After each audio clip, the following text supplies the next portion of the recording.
demonstrated a willingness to draw upon professional advice where he needed it. This served as a strong motivating factor in persuading academics to commit themselves to public action. It was expected that in independent Bangladesh, Dhaka University would realize its fulfillment as a center for learning and give birth to a new generation of leaders and scholars. In spite of enhanced investments of public resources, particularly in recent years, these expectations remain some distance from being realized. In the most recent rankings of world universities, Dhaka University was ranked in the 1,000+ range and 134th amongst Asian universities. In contrast, China has 10 universities ranked among the top 100 universities across the world. There are many factors which have constrained the performance of Dhaka University over the last half-century, not all within the control. The exponential growth in the demand for higher education ranks high in these lists, and factors led to the explosion of Dhaka University's student population to around 38,000 in a campus which perhaps at best could comfortably accommodate a third of these numbers. I will address some of these problems in my final paper, but these issues will in any case be discussed more fully in the 5 webinars.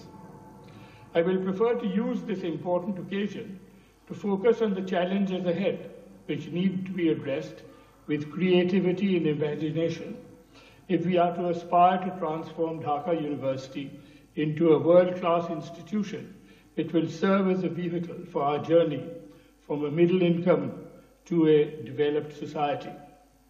The transformation of Dhaka University will have to move forward in a fast-changing global and social environment, which has already left its imprint on the university. We live in an age where market forces have increasingly come to influence our social choices in daily lives. Unfortunately, markets are not perfect as suggested in our economic textbooks, nor are they just in their allocation of resources. In response to the exponential growth in the demand for higher education, we in Bangladesh, as in many countries, have witnessed the rapid growth of private education at all levels. Today, private education, mostly in the English language, at school level, has emerged as the vehicle of choice for the new elite and aspirant middle classes. Private schooling has evolved into private higher education, where around 80 private universities are now in business. Only a very few of these can be classified as universities in the true sense of the term, where university in the true sense of the word, where more universal education is on offer. I have been generously invited to convocations to address some of these better universities, where I have pointed out the limitations of private institutions and the importance of, in fact, laying emphasis on public education. Most of the private enterprises at all levels are largely driven by market concerns and can only offer, for purposes of awarding degrees, marketable disciplines such as business administration and information technology and other such disciplines. Most of the traditional disciplines such as history, philosophy, political science, and even some of the basic sciences such as physics, chemistry, and biology are either not offered or taught at subsidiary levels. Fee-paying students from the middle-class families seek to transform their investment in private education into available jobs. Public universities today have increasingly become the refuge of the less economically privileged sections of the population, and the only campuses where a comprehensive course of learning remains on offer.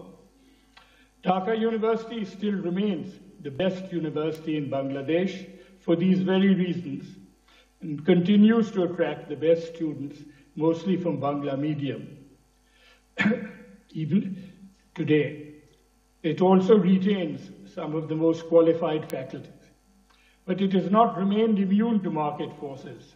Its better teachers, particularly those from the more marketable disciplines, are increasingly diverting their skills and energy in the consultancy market and part-time teaching in private universities and establishing their own private enterprises.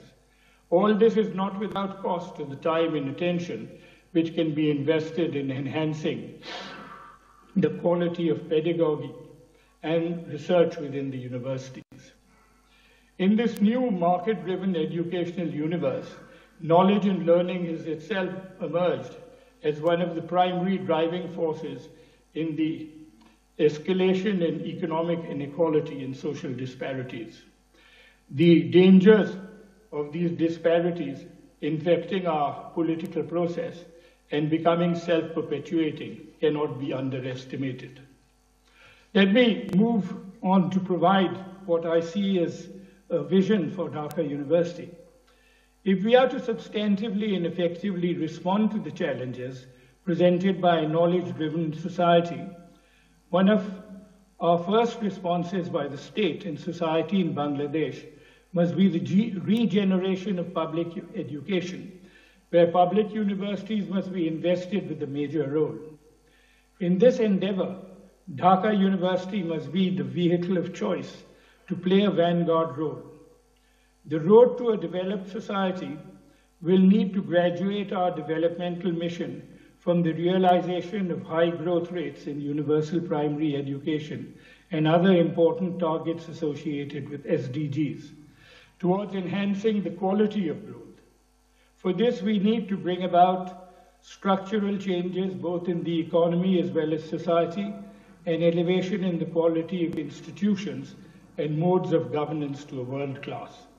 But none of this will be possible without elevating our educational system to world-class levels. Imbued with the advances of a digital age and investing the present and future generation of students with the high level of skills and knowledge needed to elevate us to a high level of human achievement. In this epoch-making endeavor, we would need to invest Dhaka University with performing an inspirational role where it can be presented as the showcase not only of the possibilities of transforming an institution, our institutions of learning, but as a demonstration of the commitment and vision of our leadership to bring about change. I have used the metaphor of the Podda Bridge, where the courage and commitment of our Prime Minister was amply demonstrated to prioritize our infrastructure development. We look to her leadership again to demonstrate a similar level of urgency, investing both public resources in transforming the university, which was also her alma mater. Massive investments will indeed be needed in such a heroic enterprise. It may not be unreasonable to demand an escalation in public investments in Dhaka University for current level of around 800 crores, which is around $100 million, to 10 times this amount, perhaps to $1 billion. We may keep in mind that the current budget of Beijing University is around $2.5 billion, whilst the premier university in China, Tsinghua, has a budget of $5 billion. Universities, education in these universities are about the same number, they educate the same number of students as Dhaka University. In the final analysis, enhancement in the availability of fiscal resources may be insufficient without the enhancement of governance of Dhaka University to levels attained in some of the better universities of the world. This will demand the elevation of merit and excellence in the identification of leadership in the university and in the appointment of faculty and career advancement. Such excellence in governance cannot remain limited to the classroom, but must also be extended to the campus and halls of residence, which need to recreate an environment where students can focus on learning and can engage once again in extracurricular activities for which Dhaka University was once famous. Leadership must be invested in provosts of seniority, integrity, and high public respect. Student leaders who are now there must now come from a new generation of committed and dedicated students, as they did once upon a time in an earlier generation. How may we eventually evaluate the credibility and impact of this transformative vision? I would lay out a perhaps selective metric which others can improve upon. Dhaka University, to begin with, should once again be the first choice of students from all classes seeking a quality education. Then, those amongst its top graduates who today seek refuge abroad for higher degrees in some of the best universities, and then prefer to stay abroad, will themselves be inspired to return as teachers and researchers at Dhaka University, rather than join the ranks of our global diaspora. This too was the case in the 50s and 60s and even 70s, when our generation, later generations, brought back some of the best stars to return to serve their alma mater. Furthermore, a growing number of our best students should also prefer to do their PhDs within Dhaka University, because its degree will in fact have a global recognition. Some of our distinguished alumni of Dhaka University, who have themselves become part of the diaspora, should also be encouraged under such situation to return home to both teach and also do research in the service of their motherland. Scholars of international repute will also be persuaded to come and spend and invest their time and skills at a university which has now attained to world class. Let me conclude by observing that no world-class university can prosper without elevating the values of freedom of thought and independence in learning as the motivating driving force of such an institution. Therefore, let me conclude with providing what may serve as a guiding metaphor, philosophy for the new Dhaka University of the 21st century. These ideas have been best captured in the lines penned by Rabindranath Tagore in his immortal poem, Gitanjali 35. When the mind is without fear and the head is held high, where knowledge is free, where the world has not been broken up into fragments by narrow domestic walls, where the words come out from the depths of truth, where tireless striving stretches its arms towards perfection, where the clear stream of reason had not lost its way in the dreary desert of dead habit, where the mind is led forward by thee into ever-widening thought and action, into this haven of freedom. My Father, let my country and my university awake. Thank you very much for the honor.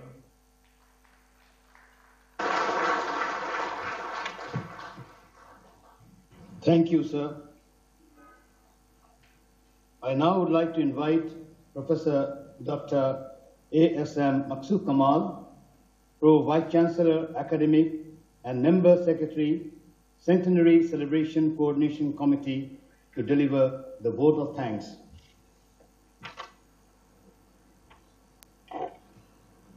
Honorable Chief Guest of this international conference, Her Excellency, the Prime Minister of the Government of the People's Republic of Bangladesh, Sheikh Hasina MP, Chair of the session, Honorable Vice Chancellor Professor Dr. Muhammad Akhtaruzzaman, respected Education Minister Dr. Dipamani MP, Honorable Keynote Speaker Professor Dr. Rehman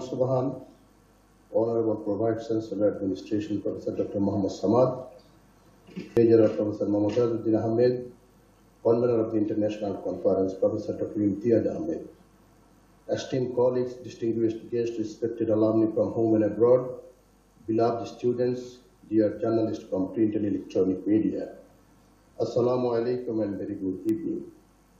I would like to take this opportunity as a great honor and privilege to deliver the vote of thanks in this historic international conference at the very onset of the centenary celebration of our alma mater, the University of Dhaka.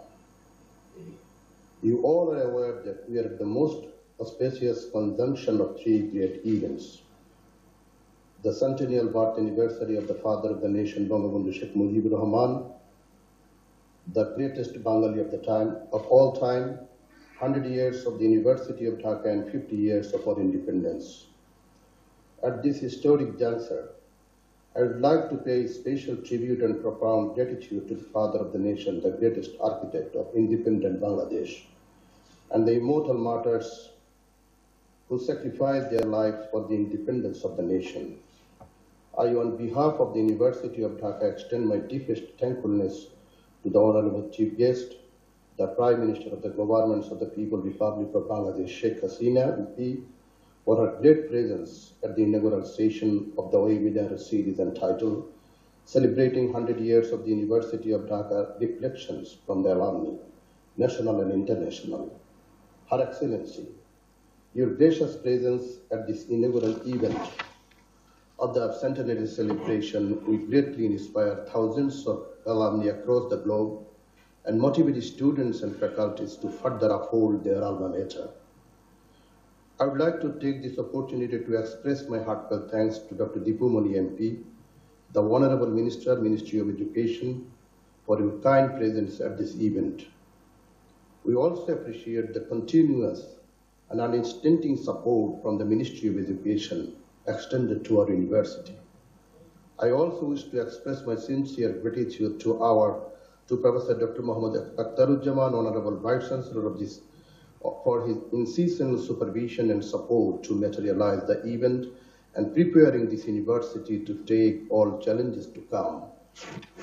We are extremely thankful to Professor Dr. Rahman Subhan, eminent economist, and the heroic freedom fighter, as well as the former faculty member of the University of Dhaka, for his worthy speech of keynote talk, setting success and constraint of the past and vision for future to transform our alma mater into world-class one.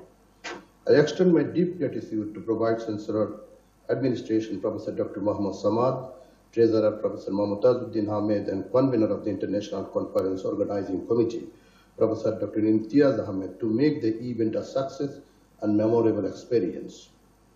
Profound thanks to the Dhaka University Alumni Association, a very vibrant entity, which extended commendable support to make this event a noteworthy one.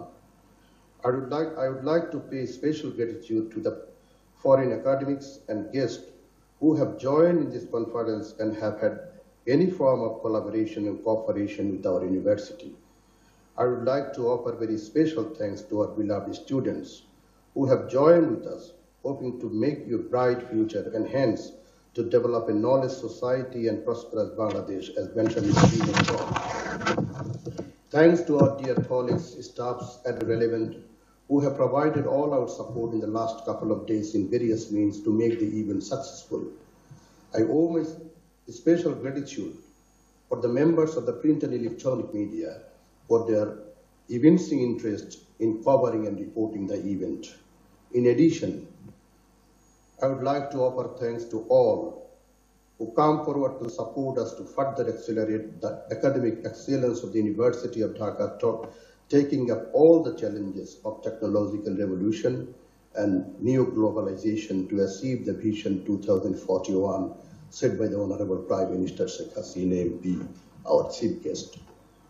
Once again, thank you all for your active participation and patient hearing. Joy Bangla, Joy Bangabandhu, long live Bangladesh, long live University of Dhaka. Thank you.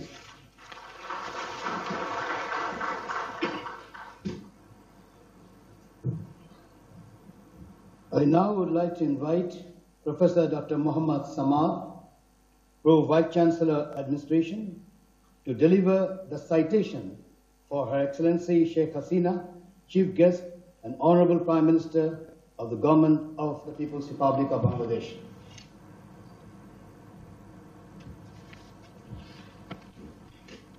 আজকের অনুষ্ঠানের পরম শ্রদ্ধেয় প্রধান অতিথি গণপ্রজাতন্ত্রী বাংলাদেশ সরকারের মাননীয় প্রধানমন্ত্রী বঙ্গবন্ধু কন্যা শেখ হাসিনা, সম্মানিত সভাপতি ঢাকা বিশ্ববিদ্যালয়ের মাননীয় উপাচার্য অধ্যাপক ডক্টর মোহাম্মদ আখতারুজ্জামান, সম্মানিত বিশেষ অতিথি মাননীয় শিক্ষামন্ত্রী ডাক্তার দীপু মনি, আজকের এই উদ্বোধনী অনুষ্ঠানের মূল বক্তা অধ্যাপক রেহমান সুবাহান, সম্মানীয় অতিথিবৃন্দ, প্রিয় শিক্ষার্থীবৃন্দ ও ঢাকা বিশ্ববিদ্যালয় পরিবারের সদস্যবৃন্দ, আমি আরো উল্লেখ করি আমাদের মাননীয় উপাচার্য অধ্যাপক ASM মাকসুদ কামাল, মাননীয় কোষাধ্যক্ষ অধ্যাপক মমতাজউদ্দিন আহমেদ এবং এই ইন্টারন্যাশনাল কনফারেন্স অর্গানাইজিং কমিটির সম্মানিত সমন্বয়ক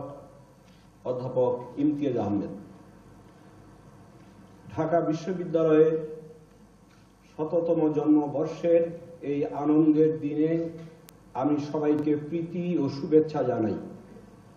ঢাকা বিশ্ববিদ্যালয় ১০০ বর্ষ ধরে নিরলস বিদ্যাচর্চা ও গবেষণার মাধ্যমে নতুন জ্ঞান তৈরি এবং বিতরণ করে জীবনের সকল ক্ষেত্রে নিরন্তর আলো ছড়িয়ে চলেছে। মাননীয় প্রধানমন্ত্রী, আমাদের পরম সৌভাগ্য যে আপনার মহানুভবতা মণ্ডিত অভিভাবকত্বে ঢাকা বিশ্ববিদ্যালয়ের ১০০ মুজিব বর্ষ ও বাংলাদেশের মহান স্বাধীনতার সুবর্ণ জয়ন্তী জাতি একই সঙ্গে উদযাপন করছে। মুজিব বর্ষে জাতির পিতা বঙ্গবন্ধু শেখ মুজিবুর রহমানকে সম্মানসূচক ডক্টর অব লজ ডিগ্রি প্রদান করে ঢাকা বিশ্ববিদ্যালয় গৌরবান্বিত হবে। আপনার মাতৃশিক্ষায়তন ঢাকা বিশ্ববিদ্যালয়ের ১৯৭৩-এর ব্যাচের একজন গর্বিত ছাত্রী এবং বাংলাদেশ সরকারের মাননীয় প্রধানমন্ত্রী শেখ হাসিনা বিশ্ববিদ্যালয়ের ১০০ উদযাপনের আনুষ্ঠানিক উদ্বোধনের শুভক্ষণে আপনাকে প্রধান অতিথি হিসেবে পেয়ে আমরা আপ্লুত, ধন্য ও কৃতার্থ বোধ করছি। পরম শ্রদ্ধেয় প্রধান অতিথি, আপনার মহান পিতা সর্বকালের সর্বশ্রেষ্ঠ বাঙালি বঙ্গবন্ধু শেখ মুজিবুর রহমান ১৯৪৭ সালের ১ ডিসেম্বরে বাঙালি জাতির শত সংগ্রামের সূতিকাগার ঢাকা বিশ্ববিদ্যালয়ের আইনের ছাত্র হয়ে পূর্ববঙ্গে তার রাজনৈতিক যাত্রা আরম্ভ করেন। ফজলুল হক হলের পুকুর ঘাটে অ্যাসেম্বলি হলে রাজনৈতিক আলোচনা, সলিমুল্লাহ মুসলিম হলে মাঝে মধ্যে রাত্রি যাপন, ভাষা আন্দোলন থেকে ৭১-এর সশস্ত্র মুক্তিযুদ্ধের মাধ্যমে বাংলাদেশ সৃষ্টির সকল সংগ্রামে নেতৃত্ব দিয়ে জাতির পিতায় অভিষিক্ত হয়ে জীবনের শেষ মুহূর্ত পর্যন্ত বাংলাদেশের মহামান্য রাষ্ট্রপতি এবং ঢাকা বিশ্ববিদ্যালয়ের চ্যান্সেলরের দায়িত্ব পালন করেছেন। আপনার মমতাময়ী মা বঙ্গমাতা শেখ ফজিলাতুন্নেসা মুজিব কতদিন এই বিশ্ববিদ্যালয়ের প্রাঙ্গণ পেরিয়ে ঢাকা কেন্দ্রীয় কারাগারে বাংলার মানুষের মুক্তির প্রতীক্ষায় বন্দী বঙ্গবন্ধুর সঙ্গে সাক্ষাৎ করেছেন, নিয়ে এসেছেন আর পৌঁছে দিয়েছেন আন্দোলনের নির্দেশনা। আপনার আদরের ছোট ভাই শেখ রাসেল ছিলেন ঢাকা বিশ্ববিদ্যালয়ের ল্যাবরেটরি স্কুলের ছাত্র। প্রিয় ভাই সমাজ বিজ্ঞানের ছাত্র শেখ কামাল ছিলেন এই বিশ্ববিদ্যালয়ের ক্রীড়া, নাটক ও সংস্কৃতি অঙ্গনে সদা ব্যস্ত এক হাস্যোজ্জ্বল মুখ। শেখ কামাল পত্নী সুলতানা কামাল ছিলেন বিশ্ববিদ্যালয়ের সেরা ক্রীড়াবিদ ও বাংলাদেশের ক্রীড়াঙ্গনের এক উজ্জ্বল নক্ষত্র। আপনি বঙ্গবন্ধু কন্যা শেখ হাসিনা বাংলা সাহিত্যের ছাত্রী ও ছাত্রলীগের নেত্রী হিসেবে তারুণ্যে ছাত্র আন্দোলনে যুক্ত হয়েছেন এই বিশ্ববিদ্যালয়ের চত্বরে। দীর্ঘ রাজনৈতিক পথ পরিক্রমায় প্রজ্ঞাময়ী জননেত্রী এবং বাংলাদেশের সফল রাষ্ট্রনায়ক হয়ে আমাদের অনুপ্রেরণার উৎস হয়ে দাঁড়িয়ে আছে। তাই ঢাকা বিশ্ববিদ্যালয়ের সঙ্গে জাতির পিতার পরিবারের সম্পর্ক অচ্ছেদ্য বন্ধনে আবদ্ধ ও অমলিন। মাননীয় প্রধান অতিথি ঢাকা বিশ্ববিদ্যালয়ের শতবর্ষ উদযাপনকে পরিপূর্ণ করতে শতপ্রণোদিত হয়ে আমাদের বিস্তৃত মাস্টার প্ল্যানের আওতায় শিক্ষার্থীদের জন্য আধুনিক সুযোগ সুবিধা সম্পন্ন একাডেমিক ভবন, গবেষণাগার, ছাত্র ছাত্রী হল নির্মাণ, সংস্কৃতি চর্চাকে অবারিত করতে ছাত্র শিক্ষক কেন্দ্রের নতুন রূপায়ণ, সর্বোপরি শিক্ষক কর্মকর্তা কর্মচারীদের উন্নত আবাসন সহ বিশ্ববিদ্যালয়কে বৃক্ষে, বাগানে, জলাধারে শোভিত সবুজ শিক্ষাঙ্গনে রূপ দেওয়ার লক্ষ্যে আপনার নতুন নতুন স্বপ্ন আর পরিকল্পনার কথা জেনে আমরা সত্যি অভিভূত, আনন্দিত ও গভীরভাবে কৃতজ্ঞ। মাননীয় প্রধানমন্ত্রী, আমরা অসীম কৃতজ্ঞতায় স্মরণ করি বঙ্গবন্ধুর শ্রেষ্ঠ উপহার ঢাকা বিশ্ববিদ্যালয় আদেশ ৭৩-এর কথা, যা বাঙালির মুক্ত বুদ্ধির চর্চাকে উদার ও প্রসারিত করেছে। আপনি জাতির পিতার যোগ্যতম উত্তরসূরি, আপনার সুদক্ষ রাষ্ট্র পরিচালনা ও দূরদর্শী পররাষ্ট্রনীতির সাফল্যে বাংলাদেশ আজ বিশ্ব সভায় মর্যাদার আসনে অধিষ্ঠিত। শ্রদ্ধেয় প্রধান অতিথি, শিক্ষায় বিনিয়োগকে সর্বোৎকৃষ্ট বিনিয়োগ বিবেচনা করে আপনি একদিকে সাধারণ শিক্ষায় সকলের সমান অধিকার নিশ্চিত করেছেন, অন্যদিকে বিজ্ঞান ও প্রযুক্তি ভিত্তিক উচ্চ শিক্ষার ব্যাপক বিস্তৃতি ঘটিয়ে সৃজনশীল গবেষণাকে উৎসাহিত করে চলেছেন।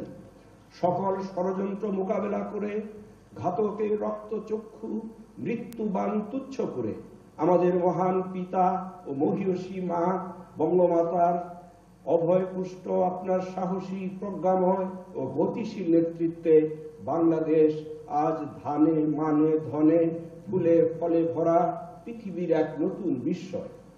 তাই রবীন্দ্রনাথের ভাষায় বলি, হে বিজয়ী বীর, নবজীবনের প্রাতে নবীন আশার খড়গ তোমার হাতে, জীর্ণ আবেশ কাটো সুকঠোর ঘাতে, বন্দন হোক ক্ষয়, ভেঙেছ দুয়ার, এসেছ জ্যোতির্ময়, তোমারই হোক জয়। পরম করুণাময় মহান সৃষ্টিকর্তার কাছে আপনার সুস্থ, নিরাপদ ও দীর্ঘ জীবন কামনা করি। জয় বাংলা, জয় বঙ্গবন্ধু, জয় ঢাকা বিশ্ববিদ্যালয়, বাংলাদেশ চিরজীবী হোক।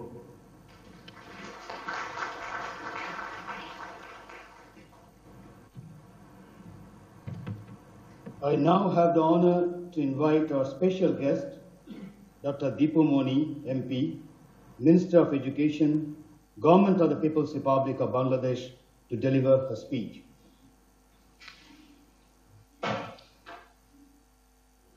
আজকের মহতী অনুষ্ঠানের শ্রদ্ধেয় প্রধান অতিথি, ঢাকা বিশ্ববিদ্যালয়ের প্রাক্তন শিক্ষার্থী, মাননীয় প্রধানমন্ত্রী জননেত্রী দেশরত্ন শেখ হাসিনা, সম্মানিত সভাপতি ঢাকা বিশ্ববিদ্যালয়ের উপাচার্য, শ্রদ্ধেয় মূল প্রবন্ধ উপস্থাপক, বিশ্ববিদ্যালয়ের উপাচার্যদ্বয় ও কোষাধ্যক্ষ, সম্মানিত শিক্ষক মণ্ডলী ও উপস্থিত সুধীবৃন্দ এবং প্রিয় পুরাতন ও বর্তমান শিক্ষার্থীবৃন্দ, 1921 থেকে 2021 ঢাকা বিশ্ববিদ্যালয়ের 100 বছর।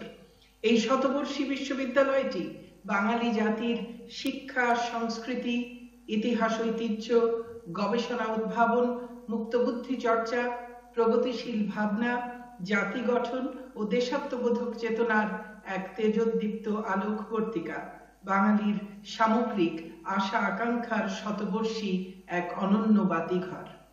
যে কোনো জাতির জীবনে কিছু সময় আসে যা নতুন আত্মোপলব্ধি ও নব উদ্যমে পথ চলার অনুপ্রেরণা যোগায়। আমরা পালন করছি জাতির পিতা বঙ্গবন্ধু শেখ মুজিবুর রহমানের জন্ম শতবর্ষ, মুজিব বর্ষ। এবছর আমাদের স্বাধীনতার সুবর্ণ জয়ন্তী, তার সাথে ঢাকা বিশ্ববিদ্যালয়ের শতবর্ষ। আমরা এই তিনটি ঐতিহাসিক ঘটনার মিলনস্থলে দাঁড়িয়ে জাতির জনক বঙ্গবন্ধু শেখ মুজিবুর রহমানের অসমাপ্ত কাজ সম্পন্ন করে তাঁর স্বপ্নের সোনার বাংলা গড়ার প্রয়াস পাব তাঁরই সুযোগ্যা কন্যা জননেত্রী শেখ হাসিনার নেতৃত্বে। আর সে কাজে যোগ্য মানব সম্পদ তৈরিতে নেতৃত্ব দেবে আমাদের উচ্চশিক্ষার সর্বোচ্চ ঐতিহ্যবাহী প্রতিষ্ঠান ঢাকা বিশ্ববিদ্যালয়। অতীতেও জাতির অধিকাংশ গুরুত্বপূর্ণ অর্জনে ঢাকা বিশ্ববিদ্যালয় নেতৃত্ব দিয়েছে। এজন্য এই বিশ্ববিদ্যালয়কে অনেক ত্যাগও স্বীকার করতে হয়েছে। ভাষা আন্দোলন, মহান মুক্তিযুদ্ধ ও সকল গণতান্ত্রিক আন্দোলনে শহীদদের রক্তে রঞ্জিত হয়েছে এ বিদ্যাপীঠের পবিত্র অঙ্গন। অর্জন, ত্যাগ, মহিমা, অসাম্প্রদায়িকতা ও গণতন্ত্রের প্রতীক ঢাকা বিশ্ববিদ্যালয় এবার চতুর্থ শিল্প বিপ্লব উপযোগী, বিজ্ঞান ও প্রযুক্তি নির্ভর আধুনিক বিশ্ববিদ্যালয় হিসেবে গড়ে ওঠার নতুন শপথ গ্রহণ করবে। সৃজনশীল, মূল্যবোধ সম্পন্ন মানবিক সমাজ গঠনে অবদান রাখবে সে প্রত্যাশাই করি। আর এই ঈপ্সিত কর্মযজ্ঞে শিক্ষা মন্ত্রণালয় অতীতের মতো সর্বদা এই বিশ্ববিদ্যালয়ের পাশে থাকবে ইনশাআল্লাহ। সম্মানিত সুধী, সমসাময়িক কালে অর্থনৈতিকভাবে উদীয়মান এবং মানবিক ও সামাজিক সূচকে প্রাগ্রসর দেশগুলোর সাফল্য বিশ্লেষণ করলে দেখা যায় উচ্চশিক্ষার সাথে উচ্চ প্রবৃদ্ধির ব্যাপক যোগসূত্র রয়েছে। মাননীয় প্রধানমন্ত্রী বঙ্গবন্ধু কন্যা রূপকল্প 2041 এবং বাংলাদেশ ব-দ্বীপ পরিকল্পনা 2121 শতকের বাংলাদেশ উপস্থাপনের মাধ্যমে জাতির সামাজিক, অর্থনৈতিক ও রাজনৈতিক লক্ষ্য বাস্তবায়নে শিক্ষকদের গুরুদায়িত্ব পালনের ক্ষেত্র সৃষ্টি করেছেন।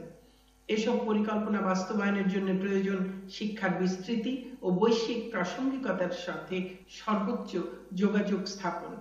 ইতোমধ্যে মাননীয় প্রধানমন্ত্রীর নেতৃত্বে দেশে উচ্চশিক্ষার ব্যাপক প্রসার ঘটেছে। এখন প্রয়োজন এর গুণ ও মানের সম্প্রসারণ। আমি বিশ্বাস করি এ কাজে দেশের উচ্চশিক্ষার অভিভাবক প্রতিষ্ঠান হিসেবে ঢাকা বিশ্ববিদ্যালয়ই পারে সঠিক নেতৃত্ব দিতে। উদ্ভাবনের ক্ষেত্রে আমরা আরো অগ্রসরমানতা দেখতে চাই। এটি সত্য যে শিক্ষা ও গবেষণার দিক থেকে বৈশ্বিক মানের বিষয় বিবেচনায় আমরা এখনো কাঙ্ক্ষিত অবস্থানে পৌঁছতে পারিনি। এ থেকে উত্তরণে ঢাকা বিশ্ববিদ্যালয়কেই দায়িত্ব নিতে হবে, কেননা শিক্ষা ও গবেষণার ক্ষেত্রে এ বিশ্ববিদ্যালয়ের সমৃদ্ধির ইতিবাচক প্রভাব গোটা দেশের শিক্ষা ব্যবস্থার উপর প্রতিফলিত হয়ে থাকে। তাই আমাদের সমস্যা ও সীমাবদ্ধতার জায়গাগুলো চিহ্নিত করে সময়োপযোগী কার্যসূচি প্রণয়ন ও বাস্তবায়নের মাধ্যমে সংশ্লিষ্ট বিষয়ে বৈশ্বিক সূচকে আশাব্যঞ্জক অগ্রগতি সাধন করতে হবে। ঢাকা বিশ্ববিদ্যালয় এ মহৎ কর্মপ্রয়াসে সর্বতোভাবে সফল হবে, এটি আমি বিশ্বাস করি। ঢাকা বিশ্ববিদ্যালয় তার প্রতিষ্ঠার শতবর্ষ উপলক্ষে যে সকল কর্মসূচি গ্রহণ করেছে তা নিছক উদযাপনেই সীমাবদ্ধ থাকবে না, বরং আগামীর চ্যালেঞ্জ মোকাবেলায় বৈশ্বিক মান সম্পন্ন বিশ্ববিদ্যালয় হিসেবে গড়ে তোলার এক সুপরিকল্পনা হিসেবে বিবেচিত হবে বলে আমার বিশ্বাস। সেন্টিনারি মনুমেন্ট নির্মাণের পাশাপাশি শতবর্ষ পূর্তিকে অর্থবহ করে তোলার জন্য গবেষণার সংস্কৃতি তৈরিতে মৌলিক ও প্রায়োগিক গবেষণা প্রকল্প গ্রহণ, মৌলিক গ্রন্থাবলী রচনা ও প্রকাশ, বিশ্ববিদ্যালয়ের গবেষণা পত্রিকা সমূহের আধুনিকায়ন, গবেষণাগার সমূহকে আধুনিকায়ন ও মানসম্মত করা, ইন্ডাস্ট্রি একাডেমিয়ার সহযোগিতা স্থাপন, পৃথিবীর বিভিন্ন মানসম্পন্ন বিশ্ববিদ্যালয়ের সাথে গবেষণার সমঝোতা চুক্তি স্বাক্ষর ও এক্সচেঞ্জ প্রোগ্রাম বৃদ্ধিকরণ সহ আরো বহু কর্মকাণ্ড এই উদযাপনের অংশ হিসেবে পরিচালিত হবে। সুধীবৃন্দ, বাঙালির ইতিহাস নির্মাণ, ঐতিহ্য সংরক্ষণ, সাংস্কৃতিক জাগরণ এবং জাতি গঠনের পরতে পরতে এ বিশ্ববিদ্যালয়ের অনস্বীকার্য অবদানকে কেন্দ্র করে বাংলা ও ইংরেজিতে মৌলিক গ্রন্থ রচনা সহ বছরব্যাপী পালনের জন্য বিস্তর কর্মসূচি গ্রহণ করা হয়েছে। জাতীয় ও আন্তর্জাতিক পর্যায়ে বেশ কয়েকটি সেমিনার আয়োজনের মধ্য দিয়ে ঢাকা বিশ্ববিদ্যালয়ের অতীতকে নতুন প্রজন্মের সামনে যেমন তুলে আনা হবে, তেমনি অন্যদিকে উন্নত ও সমৃদ্ধ জাতি গঠনের দিক নির্দেশনাও পাওয়া যাবে। বিশ্ববিদ্যালয় কর্তৃপক্ষ ইতোমধ্যেই মাননীয় প্রধানমন্ত্রীর নির্দেশনার আলোকে একটি সময়োপযোগী মাস্টার প্ল্যান প্রণয়ন করেছেন। এটি বাস্তবায়িত হলে বিশ্ববিদ্যালয়ের সামগ্রিক পরিবেশের দিক থেকে আগামীর চ্যালেঞ্জ মোকাবেলায় যেমন বিশ্ববিদ্যালয় সক্ষম হবে, একইভাবে বিদ্যমান বহুমাত্রিক সমস্যার বাস্তব সমাধানও মিলবে। শতবর্ষ উদযাপনের অংশ হিসেবে বিশ্ববিদ্যালয় কর্তৃপক্ষ বাংলাদেশের উচ্চশিক্ষায় প্রাক্তন শিক্ষার্থীদের ভাবনা এবং খ্যাতিমান পণ্ডিত, গবেষক ও বিশেষ করে ইউরোপের বিভিন্ন বিশ্ববিদ্যালয়ের সাথে পারস্পরিক সহযোগিতা চুক্তি ও সম্পর্ক উন্নয়নের লক্ষ্যে 12 থেকে 14 জুলাই লন্ডনে একটি আন্তর্জাতিক কনফারেন্সের আয়োজন করেছেন। এর মধ্য দিয়ে আন্তর্জাতিক অঙ্গনে ঢাকা বিশ্ববিদ্যালয় তথা বাংলাদেশের মর্যাদাও বহুলাংশে বৃদ্ধি পাবে। বছর ব্যাপী অনুষ্ঠিতব্য এই সকল কর্মসূচি ছাত্র শিক্ষকদের মধ্যে একদিকে যেমন সামাজিক সাংস্কৃতিক সম্পর্ক দৃঢ়তর করবে, অন্যদিকে শিক্ষার গুণগত মানোন্নয়নে অংশীদারিত্বের চেতনাও সম্প্রসারিত হবে। শত বছরের ঐতিহ্য আর গৌরবকে অবলম্বন করে আগামী দিনে ঢাকা বিশ্ববিদ্যালয় উত্তরোত্তর জ্ঞান ও গবেষণার ক্ষেত্রে নতুন দিগন্ত উন্মোচন করবে বলে আমি দৃঢ়ভাবে আশাবাদী। আমি ঢাকা বিশ্ববিদ্যালয় কর্তৃক গৃহীত শতবর্ষ উদযাপনের সকল কর্মসূচির সর্বাঙ্গীন সাফল্য কামনা করছি। জাতির পিতা, 71-এর সকল শহীদ, সকল নির্যাতিত নারী, 75-এর সকল শহীদ, শহীদ জাতীয় 4 নেতা, আমাদের সকল অধিকার আদায়ের আন্দোলনে সংগ্রামে যারা আত্মাহুতি দিয়েছেন, তাদের সবার প্রতি গভীর শ্রদ্ধা জানিয়ে আমি আমার বক্তব্য শেষ করছি। সবাইকে অশেষ ধন্যবাদ। জয় বাংলা, জয় বঙ্গবন্ধু, জয় ঢাকা বিশ্ববিদ্যালয়, বাংলাদেশ চিরজীবী হোক।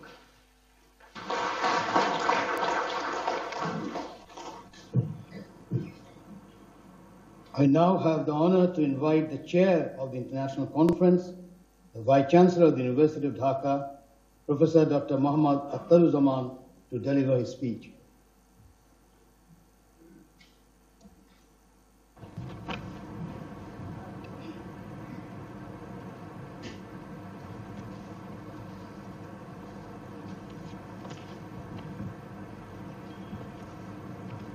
Esteemed chief guest, Honorable Prime Minister, Her Excellency Sheikh Hasina, Special guest, Honorable Education Minister, Dr. Dipu Moni MP, learned keynote speaker, former faculty member and renowned alumnus of the University of Dhaka, eminent economist, Professor Rehman Sobhan, Honorable Pro Vice Chancellors, Professor Dr. Muhammad Samad, Professor Dr. S.M. Maksud Kamal, and Honorable Treasurer of the University, Professor Mumtazuddin Ahmed, Convener of the International Conference Organizing Committee, Professor Dr. Imtiaz Ahmed, dignitaries, excellencies from home and abroad, paper presenters, respected colleagues and members of the university communities, members of media, distinguished participants, alumni, beloved students, ladies and gentlemen, Assalamu alaikum and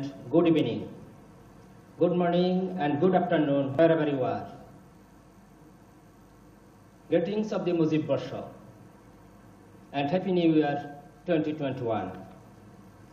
It is indeed my distinct honor and great privilege to wish and congratulate you all on the launching ceremony of the centenary celebration of the University of Dhaka, our beloved, proud alma mater.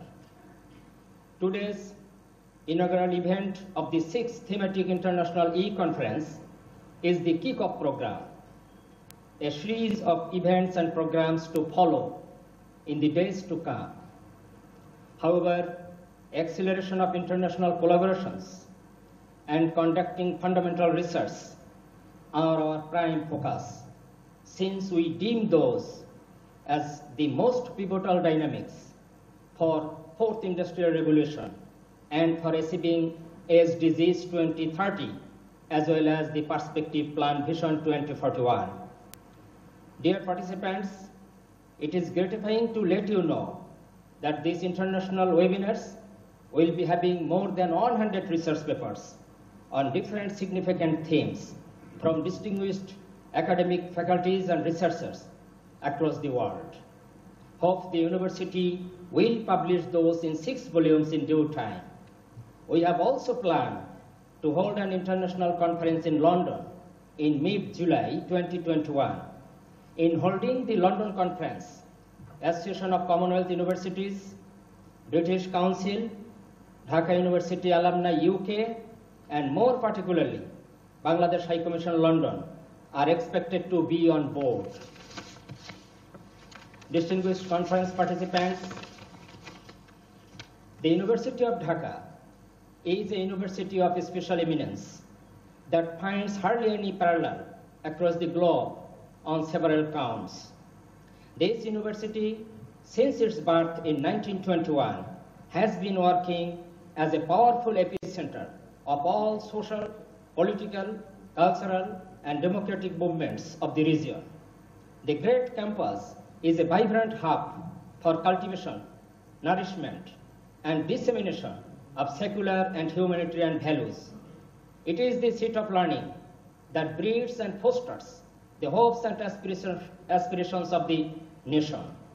It is the university that, contrast to many other universities across the globe, played epoch-making role in making and shaping the nation state, our beloved Bangladesh. It is now evident that the history of the University of Dhaka and that of Bangladesh is intertwined, and so is the case with the founding father of the nation, Bangabandhu Sheikh Mujibur Rahman.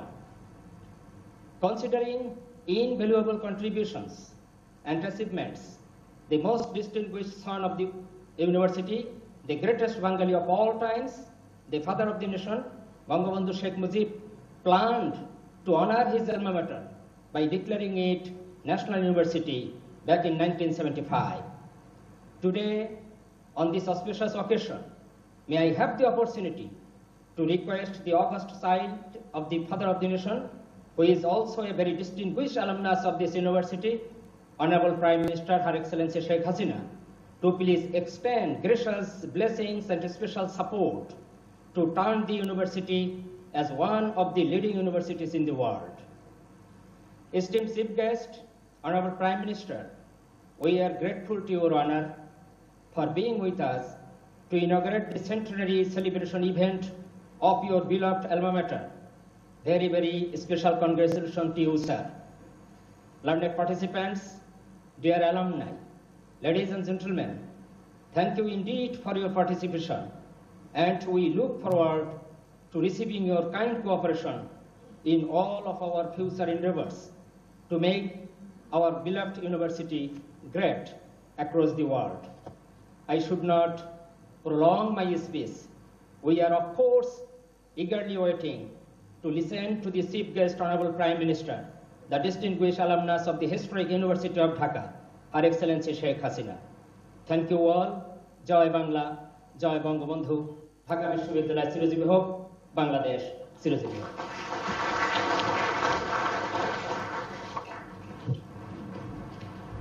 Ladies and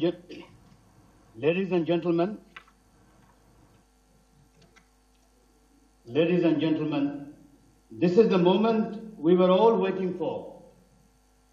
It is now my great honor and privilege to invite the Honorable Prime Minister of the Government of the People's Republic of Bangladesh and esteemed alumnus of the University of Dhaka, Her Excellency Sheikh Hasina, to address the international conference and launch the celebration of the 100 years of the University of Dhaka. Your Excellency, the platform is all yours. আন্তরিক ধন্যবাদ professor ইমতিয়াজকে। বিসমিল্লাহির রহমানির রহিম। আজকের অনুষ্ঠানের সভাপতি, ঢাকা বিশ্ববিদ্যালয়ের উপাচার্য, বিশিষ্ট অর্থনীতিবিদ ডক্টর রহমান সোবহান, আমাদের শিক্ষামন্ত্রী, মন্ত্রিপরিষদের সদস্যবৃন্দ, সংসদ সদস্যবৃন্দ, সম্মানিত শিক্ষক মণ্ডলী, বিশ্ববিদ্যালয়ের কর্মকর্তাবৃন্দ এবং উপস্থিত সুধীমণ্ডলী এবং বিশ্বের বিভিন্ন দেশের সাথে সংযুক্ত আমাদের শিক্ষক বা দেশি বিদেশি যারা আমাদের অ্যালামনাই এবং শিক্ষকবৃন্দ, তাদের সবাইকে আমি আমার আন্তরিক শুভেচ্ছা জানাচ্ছি। আজকের এই দিনটি আমাদের জন্য সত্যি অত্যন্ত গৌরবের।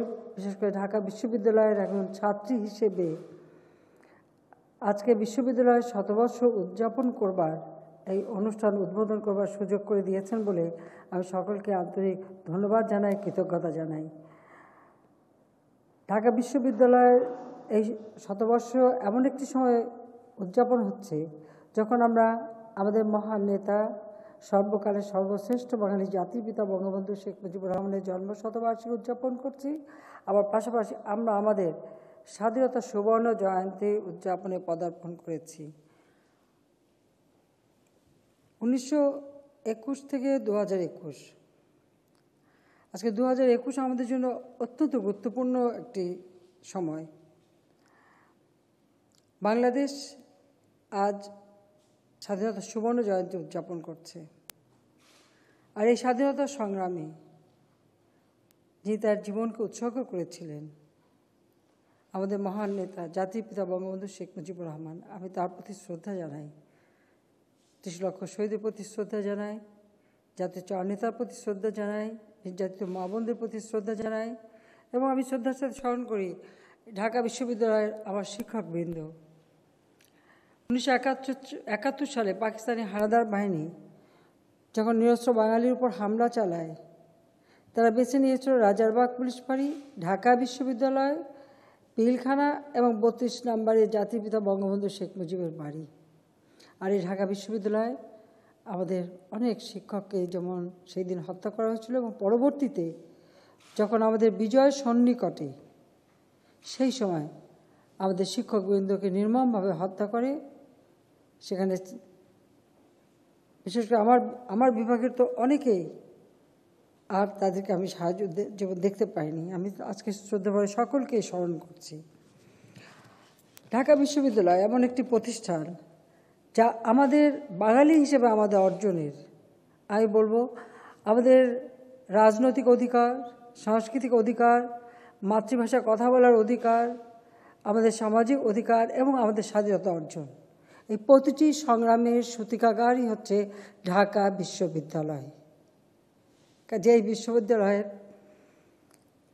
একজন ছাত্রী হতে পারে আমি সত্যিই খুব গর্বিত। সেই সাথে শুধু আমি না, আমার পরিবারের সকলেই।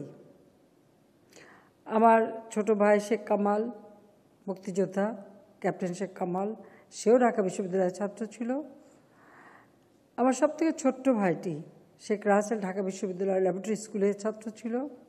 এমনকি আমার স্বামীও ঢাকা বিশ্ববিদ্যালয়ের ছাত্র এবং একটা হলের নির্বাচিত ভিপিও ছিল। কাজে আমাদের, আর তাছাড়া আমাদের পরিবারের আরও অনেক সদস্য আমরা ঢাকা বিশ্ববিদ্যালয়ে সকলে পড়াশোনা করেছি।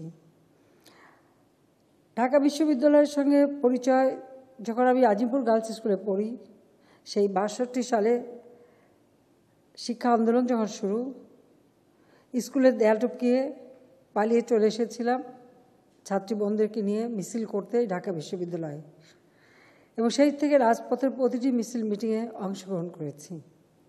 এরপর কলেজ জীবনে এবং ঢাকা বিশ্ববিদ্যালয় জীবনে প্রত্যেকটা আন্দোলনেই আমি সম্পৃক্ত ছিলাম।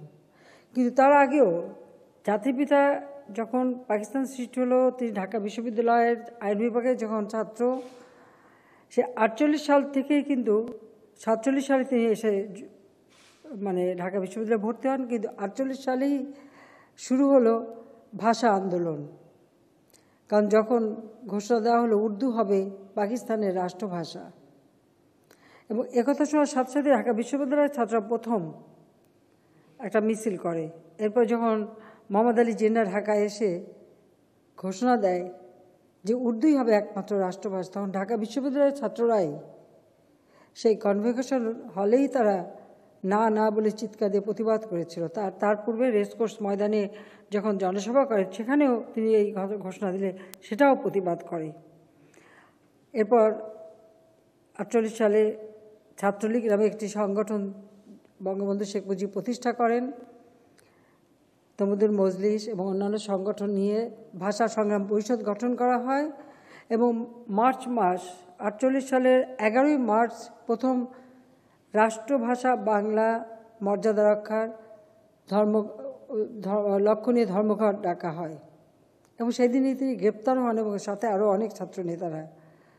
এবং ঢাকা বিশ্ববিদ্যালয়ের 4র্থ শ্রেণীর কর্মচারী তাদের অধিকার নিয়ে সংগ্রাম শুরু করেন। এই ঢাকা বিশ্ববিদ্যালয় থেকে বঙ্গবন্ধু শেখ মুজিব তাদেরকে সমর্থন দিতে যেও তিনি গ্রেপ্তার হন, এবং এই সংগ্রাম করতে যে একদিকে ভাষা আন্দোলন, অপরদিকে 4র্থ শ্রেণীর কর্মচারী আন্দোলন করতে গিয়েই তিনি এই ঢাকা বিশ্ববিদ্যালয় থেকে বহিষ্কৃত হয়েছিলেন। কিন্তু সে সময় একটা কথা ছিল যে কোনো মতে মুচলেখা দিলে এবং একটা ফাইন ধরা হয়েছিল, সেটা দিলে পরে তাকে আবার ইউনিভার্সিটিতে ভর্তি করা হবে, কিন্তু তিনি সেটা করেন নাই। কারণ ঢাকা বিশ্ববিদ্যালয়ের ছাত্র হিসেবে তিনি এটা করবেন না, তাহলে দোষটা স্বীকার করা হবে। এভাবেই তিনি একটা আদর্শ নিয়েই তার যাত্রা শুরু করেন। আমরা যদি আমাদের প্রত্যেকটা অধিকার প্রতিষ্ঠার সংগ্রাম দেখি, সেই অধিকার প্রতিষ্ঠার প্রতিটি সংগ্রাম কিন্তু ঢাকা বিশ্ববিদ্যালয়কে কেন্দ্র করেই শুরু হয়েছে। আমাদের যেমন ভাষা আন্দোলন, এরপর আইয়ুব বিরোধী আন্দোলন, শিক্ষা আন্দোলন, তারপর 6 দফা আন্দোলন, 69-এ গণ অভ্যুত্থান, 68 সাল থেকেই যখন জাতির পিতাকে আগরতলা ষড়যন্ত্র মামলায় বন্দী করা হয়, তার বিরুদ্ধে যে সংগ্রাম গড়ে ওঠে, ছাত্র সংগ্রাম পরিষদ গড়ে ওঠে, 11 দফা 6 দফার আন্দোলন শুরু হয়। সেই আন্দোলনের কারণেই সমগ্র এই আন্দোলন ছড়িয়ে পড়ে সমগ্র বাংলাদেশে এবং এক পর্যায়ে আইয়ুবের পতনও ঘটে। ঢাকা বিশ্ববিদ্যালয় সবসময় গণতন্ত্রকে প্রতিষ্ঠিত করবার জন্য সংগ্রাম করেছে এবং আমরা দেখেছি প্রতিটি আন্দোলনে, আমরা স্বৈরাচার বিরোধী আন্দোলন অর্থাৎ 75 জাতির পিতাকে হত্যার পর যে মিলিটারি ডিক্টেটররা ক্ষমতায় একের পর এক দখল করতে শুরু করে, আমরা 75-এর পরে কী দেখেছি? ঢাকা বিশ্ববিদ্যালয় সহ শিক্ষা প্রতিষ্ঠানে শুধু অস্ত্রের ঝঞ্ঝানি, সেখানে অস্ত্র, বোমাবাজি, মেধাবী ছাত্রদের বিপথে নিয়ে যাওয়া, শিক্ষার মান নষ্ট করে দেওয়া। ঢাকা বিশ্ববিদ্যালয়ের মতো একটি বিশ্ববিদ্যালয় যেটা ছিল প্রাচ্যের অক্সফোর্ড নামে খ্যাত, সেই বিশ্ববিদ্যালয়ে যখন এরকম অস্ত্রের ঝঞ্ঝানি হয় আর যখন বোমাবাজি হয়, যখন মেধাবী ছাত্রদের বিপথে ঠেলে দেওয়া হয়, তো স্বাভাবিকভাবে পরিবেশ নষ্ট হয় এবং সেটাই আমরা হতে দেখেছি। এভাবে একটা জাতিকে ধ্বংসের পথেই নিয়ে যাওয়ার প্রচেষ্টা শুরু হয়েছিল সেই 15 আগস্ট জাতির পিতাকে হত্যার পর থেকে। আমাদের আদর্শ, আমাদের চেতনা, মুক্তিযুদ্ধের যে চেতনা, সব একে একে ধ্বংস করার চেষ্টা করা হয়। কিন্তু এর প্রতিবাদও আবার শুরু হয় ঢাকা বিশ্ববিদ্যালয়, কারণ ঢাকা বিশ্ববিদ্যালয়ের ছাত্রছাত্রীরা, শিক্ষকরা সবসময় অন্যায়ের বিরুদ্ধে প্রতিবাদ করেছে এবং এই প্রতিবাদের মধ্য দিয়ে স্বৈরাচার বিরোধী আন্দোলন, এমনকি 96 সালে 15ই ফেব্রুয়ারি ভোটারবিহীন যে নির্বাচন বিএনপি করেছিল, খালেদা জিয়া প্রধানমন্ত্রী হয়েছিল, সেই আন্দোলন যখন শুরু হয় তখন ঢাকা বিশ্ববিদ্যালয় বিরাট ভূমিকা রাখে এবং যার ফলে মাত্র 1.5 মাসের মধ্যে খালেদা জিয়াকে পদত্যাগ করতে হয় এবং এরপরে নির্বাচন হয় জুন মাসের 12 তারিখে। সেই নির্বাচনে আওয়ামী লীগ সরকারে আসে। 96 সাল থেকে আমরা যখন সরকার আসি তখন তো আমাদের প্রচেষ্টা, একটা হচ্ছে শিক্ষা প্রতিষ্ঠানগুলির পরিবেশ ফিরিয়ে আনা, দ্বিতীয় হচ্ছে শিক্ষার মান উন্নত করা, শিক্ষার পরিবেশ ঠিক করা। এবং কারণ আমরা বিশ্বাস করি জাতির পিতার স্বপ্ন ছিল বাংলাদেশের মানুষ একটা সুন্দর জীবন পাবে, উন্নত ভবিষ্যৎ পাবে, ক্ষুধামুক্ত দারিদ্র্যমুক্ত বাংলাদেশ হবে। কিন্তু একটা শিক্ষিত জাতি ছাড়া এটা কখনো হওয়া সম্ভব না। তাই শিক্ষাকে আমরা সবসময় গুরুত্ব দিই এবং গুরুত্ব দিয়ে থাকি। আর উচ্চশিক্ষা এটা একান্তভাবে অপরিহার্য, কারণ বিশ্বের সঙ্গে আমাদের তাল মিলিয়ে চলতে হবে। বিজ্ঞান প্রযুক্তি শিক্ষাকে আমরা গুরুত্ব দিয়েছি। ঢাকা বিশ্ববিদ্যালয়ের প্রথম কম্পিউটার শিক্ষা, এটা ছাত্রলীগের ছেলেদের দিয়ে প্রথম দুটো কম্পিউটার কিনে দিয়ে বলেছিলাম তোমরা অন্তত শুরু করো। এটা হয়তো এখন শুনলে অবাক লাগবে, কিন্তু সেভাবে আমরা কিন্তু শুরু করেছিলাম। যাই হোক, এখন বাংলাদেশ ডিজিটাল বাংলাদেশ, আর সেই ডিজিটাল বাংলাদেশ হয়েছে বলেই আজকে যখন করোনা ভাইরাসের সারা বিশ্ব স্থবির, আমিও ঘরে অনেকটা বন্দি। মাঝে মাঝে মনে হয় যে 2007 সালে যখন গ্রেপ্তার হয়েছিলাম তখন একটা ছোটো কারাগারে ছিলাম, এখন মনে হচ্ছে একটা বড় কারাগারে আছি। আর যে কারণে আজকে এখানে আমাদের বিশ্ববিদ্যালয়ের শতবর্ষ উদযাপন সরাসরি উপস্থিত থাকতে পারলাম না, এটা সত্যি আমার জন্য খুব কষ্টের, খুব দুঃখের। মনটা পড়ে আছে বিশ্ববিদ্যালয়ে, এটা ঠিক, কিন্তু উপায় নেই। রাষ্ট্রীয় দায়িত্ব যেটা আমার আমি বলবো যে আমার পায়ে শৃঙ্খল বেঁধে দিয়েছে, সেটাই হচ্ছে বাস্তবতা। যা আমি আশা করি যে এরকম অবস্থা থাকবে না। ইতিমধ্যে করোনা ভাইরাসের আপনারা জানেন যে ভ্যাকসিন আমাদের যেটা আমরা পেয়েছি ভারত থেকে উপহার স্বরূপ, সেটা এসে পৌঁছে গেছে, সেই জন্য ভারতের প্রধানমন্ত্রীকে আমি ধন্যবাদ জানাই। আর আমরা যেটা টাকা দিয়ে কিনেছি সেটা 25 তারিখে বা 26 তারিখের মধ্যে এসে পৌঁছাবে। কাজে আমরা এ ব্যাপারে কীভাবে এই ভ্যাকসিন দেওয়া হবে সব ব্যাপারে কিন্তু সমস্ত পরিকল্পনা আমরা নিয়ে রেখে দিয়েছি। অর্থাৎ এই করোনা মোকাবেলায় সব ধরনের পদক্ষেপই নিচ্ছি। যাক, এই অবস্থা থেকে আমরা মুক্তি পাবো, সেটাই আমরা আশা করি। যাক, এর মধ্যেই আজকে আমরা উদযাপন করছি আমাদের এই শতবর্ষ ঢাকা বিশ্ববিদ্যালয়ের। কাজে এই আয়োজন করবার জন্য আমি আন্তরিকভাবে সবাইকে ধন্যবাদ জানাই। আমরা এটা চাই যে এই বিশ্ববিদ্যালয় আবার তার পুরনো গৌরব ফিরে পাক, আর তাছাড়া আজকে যেমন বিশ্ব যখন এগিয়ে যাচ্ছে, যেহেতু ঢাকা বিশ্ববিদ্যালয় হচ্ছে আমাদের সারা বাংলাদেশে, এই বিশ্ববিদ্যালয় হচ্ছে সর্বোচ্চ সম্মানজনক একটি বিশ্ববিদ্যালয়, যে পূর্বগৌরব আবার ফিরে আসবে।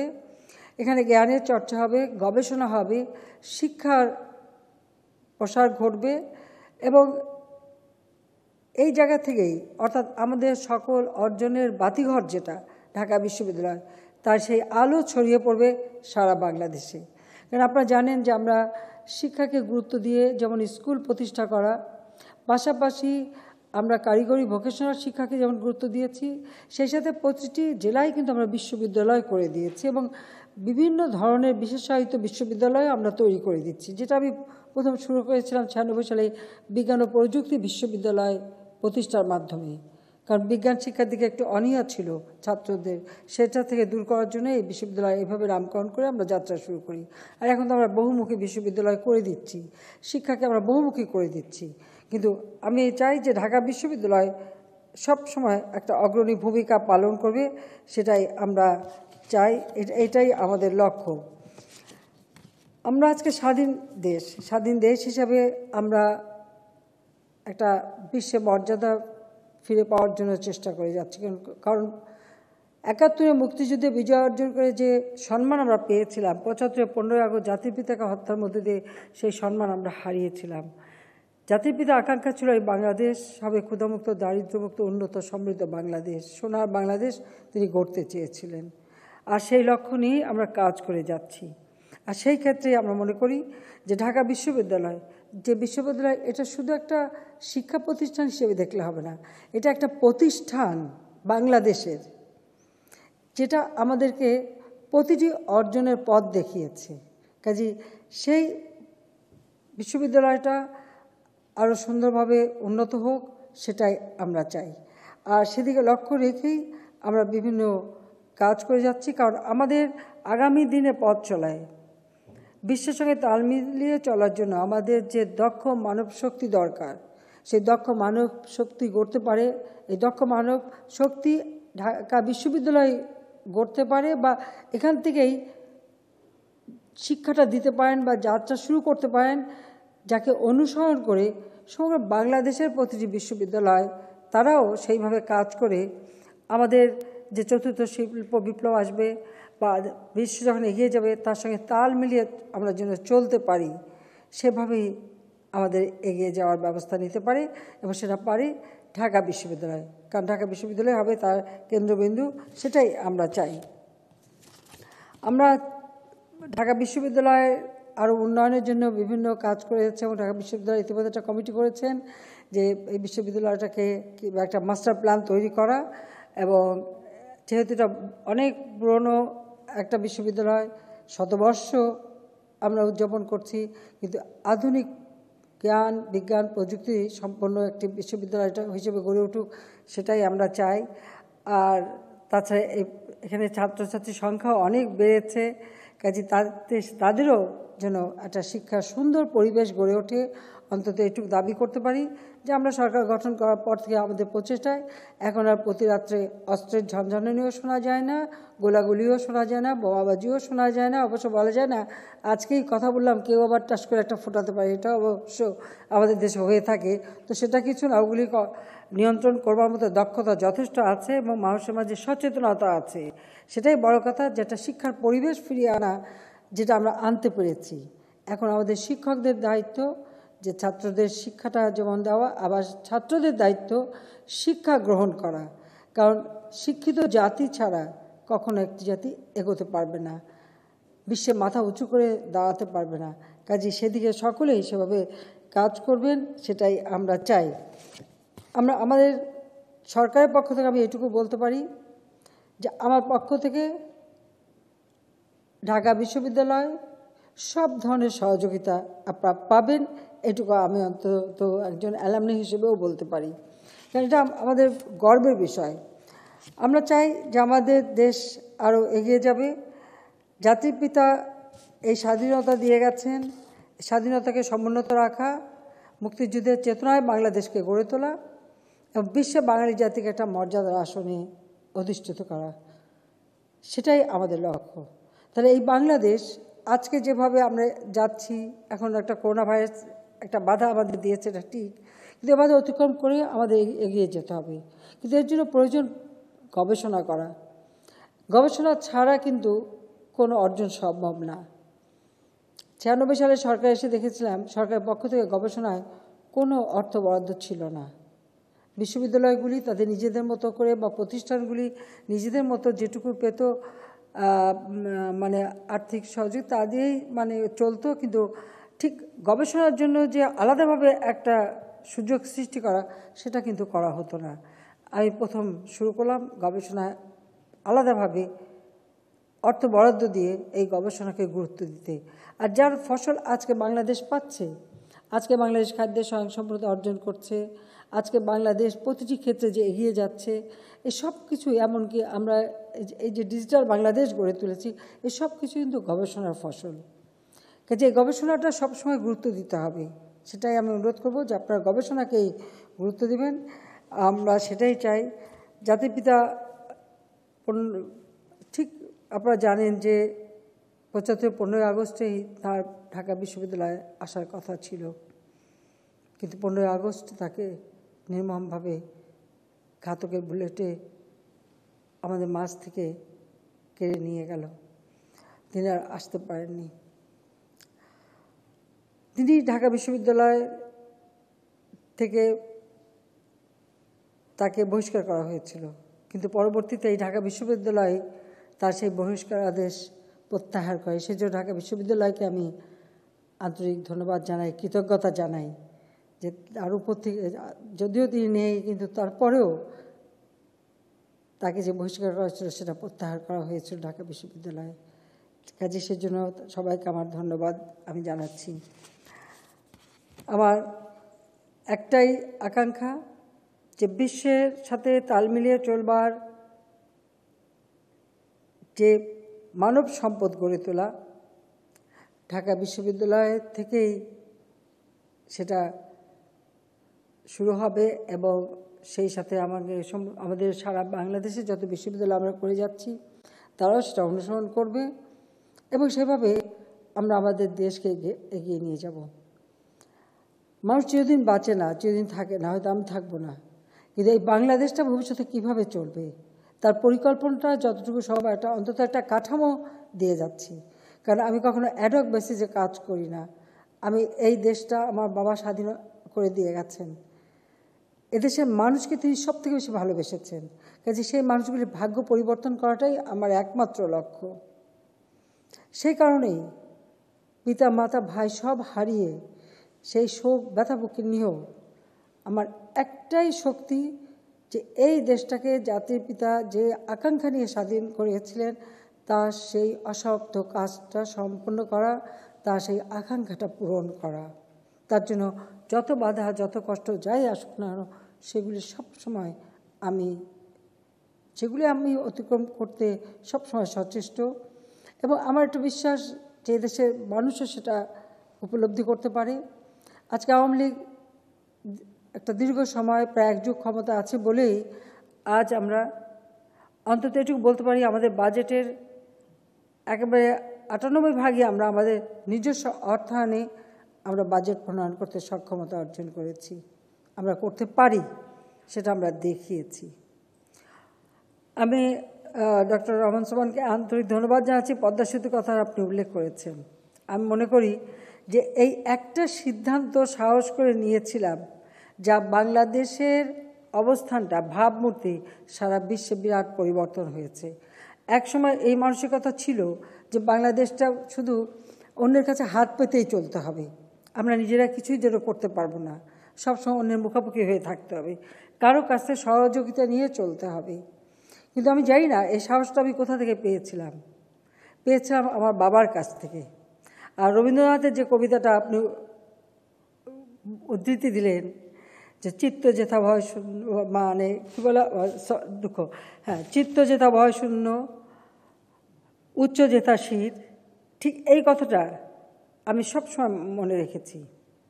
যে আমার বাবার মুখেও সেই কথা শুনতাম যে কখনো কোনো কিছু ভয় দ্বিধাবিভক্ত হওয়া বা দ্বিধাগ্রস্ত হওয়ার মধ্যে আমি নেই, যেটা করব সেটা আমি চিন্তা করি এবং আমি জানি আমার বাবা এই দেশকে ভালোবেসেছেন এবং তার আদর্শ নিয়ে আমি চলার চেষ্টা করি, তার আদর্শ নিয়েই আমি পথ চলছি। সেখানে আমার কোনো ভয় বা কোনো দ্বিধা নেই। আমি মনে করি যে একটা সিদ্ধান্ত নিলে সেটা করা যেতে পারে। কাজী রবীন্দ্রনাথের সেই কথা, চিত্ত যেথা ভয় শূন্য, উচ্চ যেথা শীত। তো বাঙালিকে সবসময় মাথা উঁচু করে চলতে হবে, আমিও সেটা মনে করি। তার কারণ আমরা মুক্তিযুদ্ধে বিজয়ী জাতি। বিজয়ী জাতি কখনো কারো কাছে মাথা নিচু করে চলবে না, হাত পেতে চলবে না। কারণ বঙ্গবন্ধু, জাতির পিতা বঙ্গবন্ধু শেখ মুজিব তিনি বলেছেন ভিক্ষুক জাতির ইজ্জত থাকে না। তা আমরা ভিক্ষুক জাতি হতে চাই না আমরা। এবং স্বাধীনতার পরপর একজন সাংবাদিক তাকে জিজ্ঞাসা করেছিলেন যে একটা যুদ্ধ বিধ্বস্ত দেশ, এখানে তো কিছুই নাই, রিজার্ভ মানি নাই, গোলায় খাবার নাই, এত মানুষ মানে শহীদ পরিবার, একটা বিধ্বস্ত বাংলাদেশ, আপনি কীভাবে দেশকে গড়বেন? তিনি একটা জবাব দিয়েছিলেন, আমার মাটি আছে, মানুষ আছে, এই মাটি মানুষ দিয়েই আমার দেশকে গড়ব। এই কথাটা আমি সবসময় মনে রাখি যে দেশের মাটি উর্বর মাটি। তিনি বলতেন যে মাটিতে একটা বীজ ফেলে সেখানে একটা গাছ হয়, সেখানে ফল হয়, সে দেশের মানুষ কেন কষ্ট করবে? আমি সেটাই বিশ্বাস করি। আর তার ফলে আজকে সত্যি বাংলাদেশ সেদিক থেকে আমাদের সৌভাগ্য যে আমরা কিন্তু এগিয়ে যাচ্ছি, আর যেন পিছিয়ে পড়তে না হয়।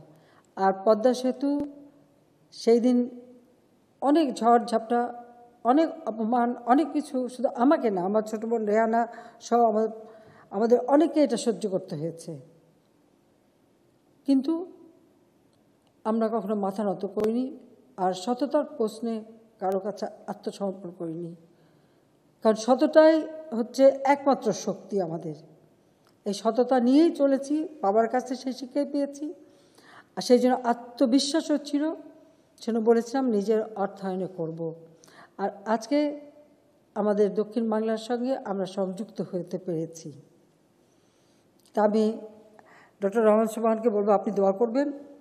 আর যারা আমাদের শিক্ষকবৃন্দ আছেন, গবেষক আছেন, তাদেরকেও বলবো যে বাংলাদেশ কীভাবে এগিয়ে যাবে তার উপর গবেষণা করুন। আমি একটা কাঠামো করে গেলাম। 2008-এ যখন নির্বাচনে জয়ী হয়ে নয় সরকার গঠন করেছি, তখন 10 বছর মেয়াদী প্রেক্ষিত পরিকল্পনা করেছিলাম এবং তারই কাঠামোতে আমরা পঞ্চবার্ষিকী পরিকল্পনা প্রণয়ন করি। ষষ্ঠ সপ্তম আমরা করেছি। এখন আমরা 2010 থেকে 2020 ছিল, আমরা 2021 থেকে 2041-এর বাংলাদেশ কেমন হবে তারই একটা ধারণা, একটা কাঠামো তৈরি করে গেলাম, একটা পরিকল্পনা। পরিকল্পনার কাঠামো আমি বলবো, এরই অধীনে পঞ্চবার্ষিকী পরিকল্পনা করে আমাদের এগোতে হবে। ইতিমধ্যে অষ্টম পঞ্চবার্ষিকী পরিকল্পনা আমরা করেছি, এরপরে নবম দশম এটা হতেই থাকবে। পাশাপাশি শতবর্ষেরও একটা পরিকল্পনা নিয়েছি আমাদের বদ্বীপ অঞ্চল। প্রাকৃতিক দুর্যোগ মোকাবেলা করে চলতে হবে আমাদের, কিন্তু সেই দুর্যোগ মোকাবেলা করেই আমরা এগিয়ে যাব। সেই জন্য 2100 সাল পর্যন্ত ডেল্টা প্ল্যান করে দিয়ে গেলাম। প্রজন্মের পর প্রজন্ম যারা আসবে, অন্তত এই কাঠামো থেকে, হ্যাঁ সময়ের প্রয়োজনে এগুলিতে পরিবর্তন আনতে হবে, কিন্তু এই কাঠামো ধরেই যদি দীর্ঘমেয়াদী পরিকল্পনা নিয়ে বা পঞ্চবার্ষিকী পরিকল্পনা প্রণয়ন করে এগিয়ে যায়, তো এই বাংলাদেশ এগিয়ে যাবে, কেউ রুখতে পারবে না। আজকে আমরা স্বল্পোন্নত দেশ থেকে উন্নয়নশীল দেশের মর্যাদা স্বীকৃতি পেয়েছি, সেটাও আমাদের ধরে রাখতে হবে। করোনা ভাইরাস অনেক ক্ষেত্রে প্রতিবন্ধকতা সৃষ্টি করছে, কিন্তু সেটা আমাদের অতিক্রম করতে হবে এবং ইনশাআল্লাহ আমরা তা করব। পাশাপাশি আমাদের 41 সালের মধ্যে উন্নত বাংলাদেশ হবে। 2071 সালে কিন্তু আমাদের স্বাধীনতার শতবর্ষ, সেদিন হয়তো বেঁচে থাকবো না, কিন্তু যারা থাকবে তারা যেন সেই মাথা উঁচু করেই উন্নত বাংলাদেশের স্বাধীনতার শতবর্ষ উদযাপন করতে পারে। আমার ঢাকা বিশ্ববিদ্যালয়ের শতবর্ষে এটাই আমার আকাঙ্ক্ষা। কাজে এই বিশ্ববিদ্যালয় থেকে প্রজন্মের পর প্রজন্ম যারা আসবেন, যারা আগামী প্রজন্ম শিক্ষায় দীক্ষায় তৈরি হবে, তারা সেই 41-এর সৈনিক হবে এবং তার পরবর্তী যারা আসবে 71-এর সৈনিক হবে। যে তখন আমরা শতবর্ষ বিজয় বেশে মাথা উঁচু করে চলব। প্রত্যেকটা মানুষের বা একটা জাতির জন্য একটা দিক নির্দেশনা থাকা দরকার, দিক দর্শন থাকা দরকার, তাহলেই এগোনো যায়। দিকহারা মানুষই হোক, আর আমরা সাধারণত নৌকারই একটা বা জাহাজে একটা উপমা দিই, আসলে দিকহারা নাবিক পথ হারায়। কিন্তু দিক যদি ঠিক থাকে, নিজের চিন্তা ভাবনা দর্শন যদি ঠিক থাকে, অবশ্যই লক্ষ্যে পৌঁছানো যায়। সেটা আমরা অন্তত এই এক যুগে প্রমাণ করেছি যে বাংলাদেশ শত বাধা অতিক্রম করেও একটা মর্যাদার আসনে অধিষ্ঠিত হয়েছে। কিন্তু সেই মর্যাদাটাকে ধরে রাখতে হবে আগামীতে যারা আসবে তাদের সকলের। সবসময় আত্মবিশ্বাস নিয়ে চলতে হবে। এই ঢাকা বিশ্ববিদ্যালয়ে প্রতিটি আন্দোলন করতে যে কত রক্ত ঝরেছে, কত মানুষ মারা গেছে, আমাদের কত ছাত্র নেতারা মারা গেছে, শিক্ষকরা রক্ত দিয়েছে, কিন্তু সেই রক্তের অক্ষরেই আমাদের সকল অর্জন। এই রক্তে কখনো অমর্যাদা হতে পারে না, এর অমর্যাদাটা হবে না, এটা হতে পারে না। আমরা বিজয়ী হয়েছি, আমরা বিজয়ীর বেশেই মাথা উঁচু করে পথ চলব, এটাই হচ্ছে আমার আকাঙ্ক্ষা। আর ঢাকা বিশ্ববিদ্যালয়ের ছাত্রী হিসেবে প্রতিটি আন্দোলন সংগ্রাম আমি মনে করি যেভাবে আমরা বিজয় অর্জন করেছি, এমনকি 2007 আমি বন্দী হওয়ার পর প্রথম আন্দোলন শুরু কিন্তু এই ঢাকা বিশ্ববিদ্যালয়ের ছাত্র শিক্ষক সকলেই কিন্তু প্রতিবাদও করেছিলেন এবং নেমেছিলেন, এবং যার ফলে আমরা কিন্তু 2008-এর নির্বাচনটা ফিরে পেয়েছিলাম। অনেক প্রলোভন দেখানো হয়েছিল, প্রধানমন্ত্রীর মর্যাদায় রেখে দেবে। তা আমি বলেছিলাম, ওই প্রধানমন্ত্রীর মর্যাদা মানে কি এয়ার কন্ডিশন বাড়িতে থাকা আর একটু গাড়িতে চড়, ওটা আমার চাই না, ওটা আমার প্রয়োজন নাই। আমি দেশের জন্য কাজ করতে চাই, আমি নির্বাচন চাই, নির্বাচনে জনগণ যদি ভোট দেয় আমি ক্ষমতায় যেতে চাই দেশের উন্নয়ন করবার জন্য, আমার বাবার আদর্শ বাস্তবায়ন করবার জন্য, দেশকে এগিয়ে নিয়ে যাওয়ার জন্য। এবং বন্দিখানায় থেকেই আমি আমার রূপকল্পের মূল কথাগুলি নোটে লিখে রেখেছিলাম, পরে নির্বাচনে ইশতেহারে সেগুলো আমি যুক্ত করি। কাজেই সেখানেও বন্দী হয়ে আমি ভীত ছিলাম না যে কী হবে না হবে, তখন আমার আত্মবিশ্বাস ছিল। আর সেই আত্মবিশ্বাস পেয়েছিলাম যেদিন ঢাকা বিশ্ববিদ্যালয় থেকে আমাদের ছাত্র শিক্ষকরা প্রতিবাদ করেছিলেন এবং নেমেছিলেন, তখন আরও বেশি আত্মবিশ্বাস পেয়েছিলাম।